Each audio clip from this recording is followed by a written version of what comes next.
Mbote na biso, mbote bandeko, mbote mwa mikolo. Ya bino Google yeyo, bambote ya tro, na ekipe nyonso ya Tolo Belavi, Papi Gen, basalam ya tro. Richard Mayemba depuis Calgary, bambote ya tro, Lik Makongo, balubi papa na bana, Lik Makongo. Roger Silwambanza, papa na bana Bele, balubi Tembele, Maneke ya Nzambe. Bambote ya tro na bino nyonso. Koma ono Google mabanga na yo ezaka na baiba ponama biso tozwaka mabanga te bokozwa na osela bino ba break libange lege mukie mbote na biso leo na yeko sela bino 5 minutes moko ya mukie poto solola na makambo ya politique bomoni titre na komi Chilombo. Ok, c'est bon. Bolimbisanga Chilombo lukutana ye ezolongwa na molili ezokoma na mpole liboso ya bato nyonso bakanga esikoyo kaza moto na lukuta moto na soloka. Lelo na kosala bino mwa analyse mokie analyse moko à la fois compréhensive explicative parce que makambo ebele na komeka ko expliquer bino likambo lioko eza nini elobi nini pona nini ezali bongo pona nini pe batiene sika wana. Alors, le nôtre a un problème, il y a Seni Boyebe Zali, 5e institution, na kati ya mboka na biso oyo, et comment par méfiance, il y a mégestion, il y a ba gouvernement mingi leki na mboka wana Congo, il y a ngoto komisa Seni, 5e institution, il y a Congo. Or que normalement, Seni, elingai kozala, institution moko na kati ya ministère, il y a intérieur. Donc, moto ya organisaka ba élection na bamboka nyonso ezalaka ministère ya intérieur. Tellement ministère intérieur wana n'époque Mobutu abandai ko imposer batu ba voter vert. Vert signifie le drapeau de Mobutu. Oui, ba ke drapeau ya Zaïre ezalaki na 3 couleurs. Ezalaki na couleur rouge o to benga ki bongo bolimbisanga malile baniko ya mwa kosokoso mokeme. Soza bankoi. Bendele ya Zaire ne kikyo elekaki ezalaki bongo na balangi misato.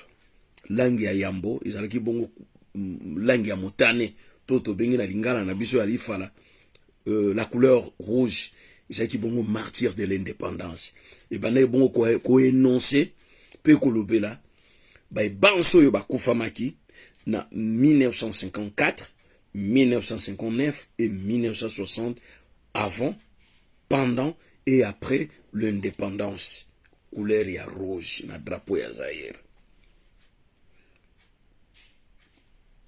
Couleur ya verte, nde yaki komemela biso, kimia na kati ya ekolo. Zone verte ezalaka toujours zone moko yo, bato nyonso bakimela kakuna po bazwa libiki. Pekimia. Kasi moto amemaki zone verte wana, ezalaki bongo Mobutu. Aye kotela bino elembo ya kimia, mosala, pe makina, kati na engumba ekolo. Donc justice, paix et travail. Aye kotela bino amu. Alors, na langi mosusu wana nde ezalaki likanisi libanzo ya bawani nyonso yo bato bakufa batika biso na mboka wana. Bandeko na kopesa bino lisese moko, je vais vous énoncer une anecdote ou un adage comme biso lobaka na français na biso ya ba belge, un adage qui dit que lorsque vous voyez l'équipe adverse se réjouit de la présence de l'arbitre qui est au centre, c'est que cet arbitre est le 13e joueur de l'équipe adverse. Bomitung samarabino te arbitre wana yepo asarabino nko biso to mona banko na liga championnat Espagne nko yo kaka nko to mona wana championnat wana eza championnat moko triqué. Félix Chilombo lelo aye ko sala déclaration au discours à la nation. Alobi ke lokola Denis Kadima baponier na banganga nzambe bele Atako église catholique protestante elingi ete me ba oyo ba ponie déjà yepe Tshilombo sepeli atie mokoloto andimi ke Denis Kadima comme président ya Seni. Mais Denis Kadima azali master ya Tshilombo. Denis Kadima azali proche ya IDPS. Denis Kadima azali mafieux. Denis Kadima azana nationalité sud-africaine. Mokusana mongongo bakwanzaka ngo ndengo na mokusana matoi bakwanzaka na mongongo. Alors Tshilombo alegi na télévision azo sepela na désignation ya Denis Kadima ayebike Tshilombo ezama wa mwana mobali oninga yeko bebisa lokuma IDPS ezama wa esili ya IDPS esili IDPS wane ekobunga lokola bako ekobunga lokola MLC ekobunga lokola MPR IDPS kakoyo bobane ko gango parti de la nation etikali sous parti de la nation te ebani ko kende vers étendi ya Kasai na bazoba muke na kati. Denis Kadima, ce n'est pas l'homme idéal qu'il faut à la tête de la CENI. C'est un homme corrompu et corruptible. Denis Kadima. C'est un homme corrompu et corruptible. Objectif il y a Denis Kadima, c'est de refaire le travail de Nanga. C'est-à-dire tripoter les élections présidentielles il y a 2023 pour na Félix Tshilombo. Alonga te, bazongi sa na ngwende. Pour les intérêts du Rwanda, Ouganda, Burundi, les États-Unis, la Grande-Bretagne et la France, ainsi que la Belgique. La Belgique a construit une usine de traitement de coltan et de l'or à Kigali. Le Rwanda lui-même a construit aussi une usine de traitement de coltan, de colombo, de l'or et de casitérite au Rwanda.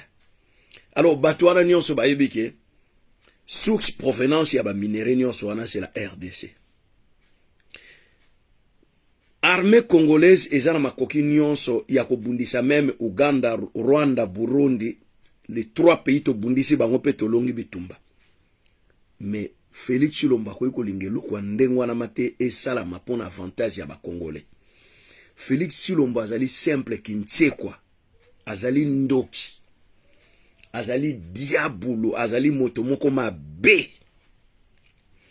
Je vais vous parler d'une histoire où il est kaki en France en 2016. En 2016, tozo bunda makambo ya bitumba, l'église catholique pe zo bunda barosi chimanga bazo bunda na kini.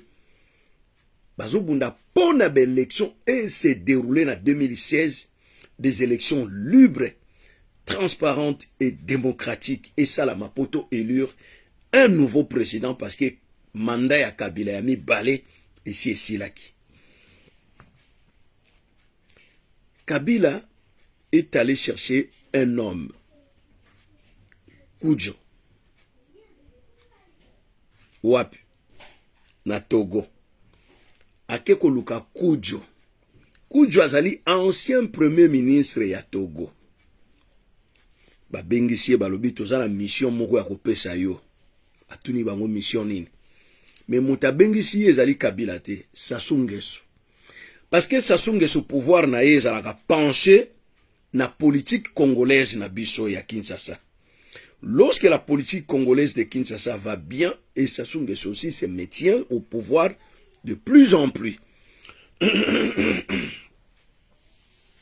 Kudjo tanga ye ba pesi malette ya 11 millions pour une opération d'envergure. Opération nini ba pesiye ou mission nini ba pesaki Kudjo a que nous convaincre Tshisekedi wa Mulumba ba travailler na Kabila. Et ba signer ba accord que après Kabila, il n'y aura pas de poursuite judiciaire sur la personne de Kabila et sa famille politique.